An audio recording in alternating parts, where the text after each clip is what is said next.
Welcome to Pindar Poetry. We hope you learned something new. You have the watch charged and ready. Now power it on. Press and hold the side button for 3 to 5 seconds until the logo appears, then follow the on-screen prompts to choose language and time zone. Once done, enable Bluetooth so the watch can pair with your phone. This is essential because data sync and notifications depend on that link.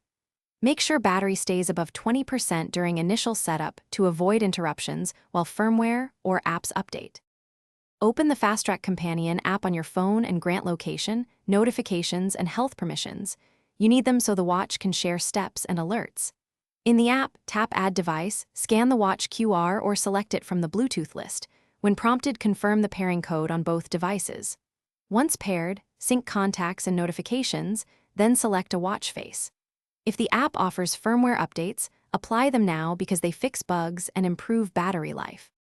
You're ready to use the watch.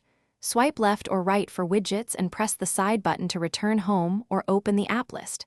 Customize shortcuts, alarms, and health tracking preferences from the companion app so daily use matches your routine. This reduces needless battery drain and improves data accuracy. If the watch becomes unresponsive, restart it first.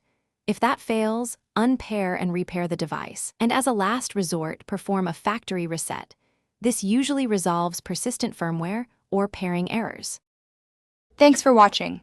Consider subscribing if we helped you.